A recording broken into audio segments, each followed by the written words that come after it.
आदाब नमस्कार। दिल्ली स्टोरी में आपका स्वागत है। इस वक्त मैं मौजूद हूं दिल्ली स्टेट हज कमेटी के अंदर, जहां मेरे साथ मौजूद हैं अशफाक आरफी साहब, जो कि हज कमेटी के में एग्जीक्यूटिव ऑफिसर है। सर, बहुत स्वागत है दिल्ली स्टोरी में। बहुत बहुत शुक्रिया आपका। सर, भी बहुत इस्तकबाल है दिल्ली स्टेट हज कमेटी के इस ऑफिस में। जी फरमाएं। सर, जो इस बार हाजियों के लिए जो हज कमेटी की तरफ से फैसिलिटीज रखी गई हैं और जो हाजियों को दी जा रही हैं, एक बार उस पर आपका क्या कहना है? देखिए, अल्हम्दुलिल्लाह, जैसा कि आपको मालूम है कि दिल्ली स्टेट हज कमेटी न सिर्फ दिल्ली के बल्कि दिल्ली के अलावा और भी बहुत सारे अन्य जो प्रांतों के मुख्तलिफ रियासतों के हाजियों के लिए काम करती है।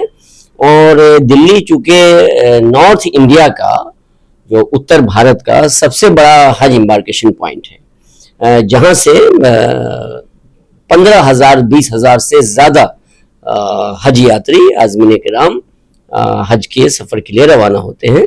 इस साल भी अल्हम्दुलिल्लाह 21,000 से ज़्यादा हज यात्री और आज़मीन हज दिल्ली एम्बार्केशन पॉइंट से रवाना हो रहे हैं, जिसके लिए सपोर्टिंग अरेंजमेंट और हैंडलिंग वगैरह सारा जो इंतज़ाम है वो दिल्ली स्टेट हज कमेटी की जानिब से हम लोग प्रोवाइड करते हैं।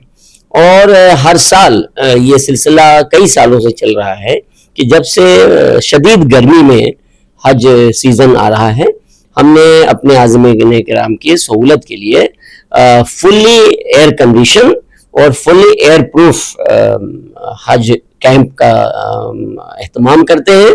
और इस साल भी अल्हम्दुलिल्लाह हमने दो बड़े बड़े जो तारीखी रामलीला ग्राउंड है दिल्ली का, उसमें दो बड़े बड़े फुल्ली एयर कंडीशंस और fully fire proof water proof हज कैंप का लगवाया है।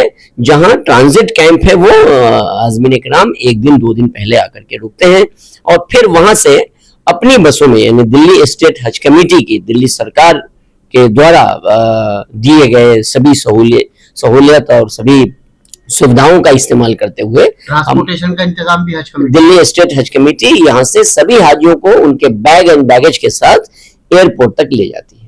और वहां पर पूरा सहयोग जो है हज कमेटी के आला अधिकारियों को और स्टाफ का सर रहता है। दिल्ली एयरपोर्ट पर टर्मिनल 3 से हज की फ्लाइटें जा रही हैं, जो इंटरनेशनल टर्मिनल है।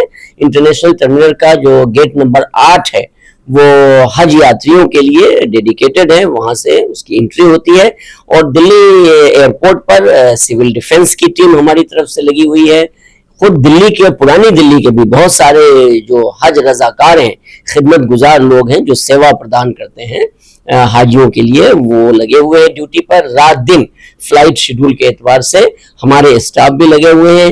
दिल्ली एयरपोर्ट पर बाहर के एरिया में, फोर कोर्ट पर, अंदर जहां हाजियों का बैगेज वगैरह चेक इन होता है वहां, फिर इमिग्रेशन काउंटर पर, इमिग्रेशन काउंटर के बाद बोर्डिंग गेट तक हम लोग हाजियों को बाज़ाब्ता पूरे इस्तकबाल के साथ और पूरे इज्जत और सम्मान के साथ रवाना करते हैं। सर, इस बार हाजियों के लिए, जैसे हर बार हम देखते हैं, तो क्या इस बार भी हाजियों के लिए कोई हज कमेटी की तरफ से रियाल का प्रावधान किया गया है, कोई इस तरीके का? हज कमेटी के ऑफिस में आपने शायद देखा होगा कि नीचे हमारे बेसमेंट में हज किट डिस्ट्रीब्यूशन के काउंटर्स लगते हैं और वहाँ हम कई रियाल एक्सचेंज एजेंसियों को, जो मनी एक्सचेंज एजेंसी है, उनको अलाउ करते हैं।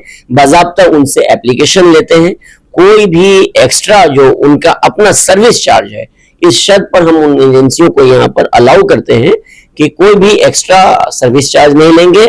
सिर्फ और सिर्फ केवल जो आरबीआई का, रिजर्व बैंक ऑफ इंडिया का जो डेली का रेट होगा, उस पर कुछ पैसे, रुपए में भी नहीं, कुछ पैसे ही वो अपना चार्ज करेंगे, जो अपना उनका कमीशन है, और जीएसटी लेंगे। चूंकि हम यहाँ पर किसी भी ब्लैक मनी वालों को या ब्लैक में रियाल एक्सचेंज करने वालों को सरकारी तौर पर हज कमेटी में नहीं बैठा सकते, इसलिए यहाँ पर जितने भी लोग बैठते हैं, इस वक्त एसबीआई यानी स्टेट बैंक ऑफ इंडिया का काउंटर लगा हुआ है, बॉम्बे मर्केंटाइल बैंक का काउंटर लगा हुआ है, और 3-4 और एजेंसीज के, वो सब एजेंसियां वो हैं जो रिजर्व बैंक ऑफ इंडिया के तरफ से सर्टिफिकेट होल्डर्स हैं।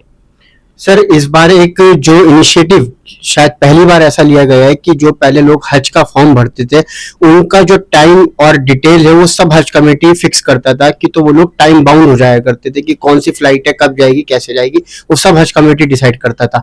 मगर इस बार हाजियों को इस चीज की छूट दी गई है कि वो अपने हिसाब से फ्लाइट चूज कर सकते हैं, अपने हिसाब से टाइमिंग फिक्स कर सकते हैं कि उनके लिए कौन सी सुटेबल टाइमिंग है।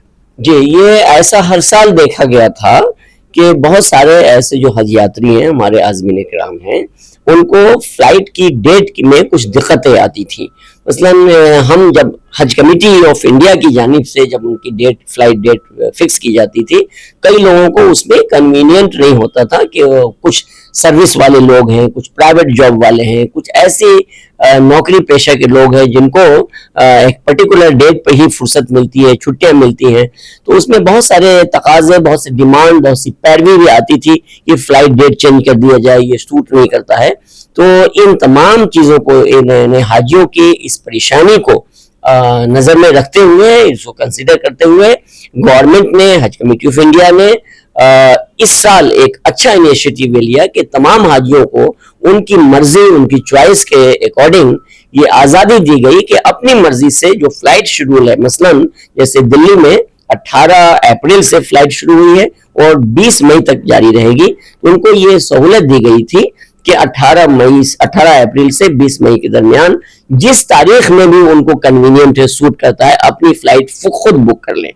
इसका बहुत अच्छा और भरपूर फायदा हमारे हज यात्रियों ने, आज़मीन किराम ने उठाया है और अपनी अपनी सहूलत के एतबार से वो जा रहे हैं। उसका ये नतीजा है कि अब ऐसी कोई डिमांड या ऐसी कोई पैरवी या ऐसा कोई प्रेशर नहीं आता कि किसी को ऐसी डेट मिल गई जिस पर वो जा नहीं सकता, कोई प्रॉब्लम है, क्योंकि उन्होंने अपनी अपनी सहूलत के हिसाब से पहले ही बुक करा लिया है। ये बहुत अच्छा है और इंशाल्लाह ये आइंदा भी चलता रहेगा। विदाउट महरम होता यह है कि जो मसले के एतबार से विदाउट महरम पहले नहीं जाते थे, महरम के साथ ही हज पर जाना होता है, लेकिन गवर्नमेंट ने ऐसी खातून के लिए, ऐसी महिलाओं के लिए जो जिनके पास किसी महरम की सहूलत नहीं है मगर उन पर हज फर्ज है, उनको हज करना चाहिए, लेकिन कोई अपना फर्स्ट ब्लड रिलेशन नहीं है, उनके फादर नहीं है, पेरेंट नहीं है, भाई नहीं है, इस तरह के लोग नहीं है, तो गवर्नमेंट ने उनके लिए सहूलत पिछले कई वर्षों से रखी है कि एक कैटेगरी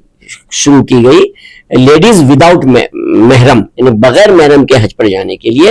लेकिन उसमें एक शर्त भी है कि ऐसी खातून, ऐसी महिलाएं जिनकी एज 45 इयर्स एंड अबव हो और उनका जो स्कूल ऑफ थॉट्स है, जो उनकी धार्मिक संस्था है, धार्मिक मान्यता है, वो उनको परमिट भी करता हो विदाउट महरम जाने के लिए और एज उनकी 45 एंड अबव हो, ऐसी महिलाएं विदाउट महरम हज के लिए अप्लाई कर सकती है। और सबसे अच्छी बात यह है, गवर्नमेंट ने ये सहूलत जरूर पैदा उनको दी है कि उनका सिलेक्शन विदाउट एनी कंपटीशन होता है, किसी खोरे के बिना उनको ले लिया जाता है।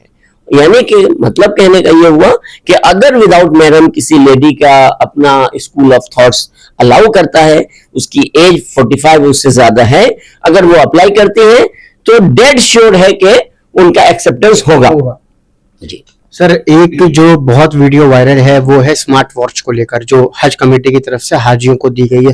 उसमें लोगों का ये भी कंफ्यूजन है कि जब हम लोग हज पे से वापस आ जाएंगे तो क्या वो वॉच यहाँ इंडिया आने के बाद, उनके घर पहुंचने के बाद भी काम करेगी?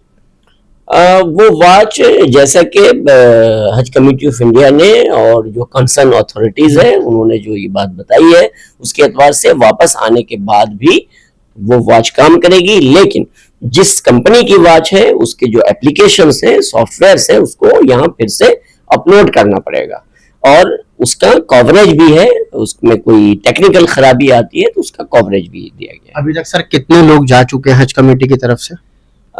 अभी तक हमारे तकरीबन 12,000 से ज्यादा लोग 15,000 के आसपास जा चुके हैं, 15,000 के आसपास जा चुके हैं, 5,000 के आसपास और अभी जाना बाकी है, जो 20 मई तक जाएंगे। आखिर की जो 2 दिन की फ्लाइट्स हैं, इसमें 19 तारीख की 3 फ्लाइट्स और 20 तारीख की 2 फ्लाइटें वो शॉर्ट पीरियड हज वालों की हैं। उसमें सभी जो आज़मीन किराम हैं, जो हज यात्री हैं, वो 20 दिन के शॉर्ट पीरियड के लिए हज के लिए जाएंगे। बहुत शुक्रिया सर हमसे बात करने के लिए। तो ये तो थे आरफी साहब, तो जिनको आपने सुना, जिनका साफ तौर से कहना है कि हज कमेटी ने इस बार हाजियों के लिए बहुत बेहतरीन इंतजाम किया है।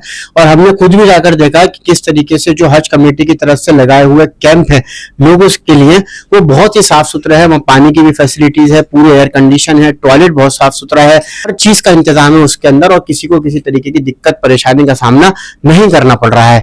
उम्मीद है कि आने वाले वक्तों के अंदर जो थोड़ी बहुत परेशानी है वो भी सुलझ जाएगी। आने वाले वक्तों में जैसी वीडियोस वहां से आती है वो भी नहीं आएंगी। आज के लिए बस इतना ही। आगे की तमाम खबरों के लिए दिल्ली स्टोरीज को लाइक, शेयर और सब्सक्राइब करना ना भूलें।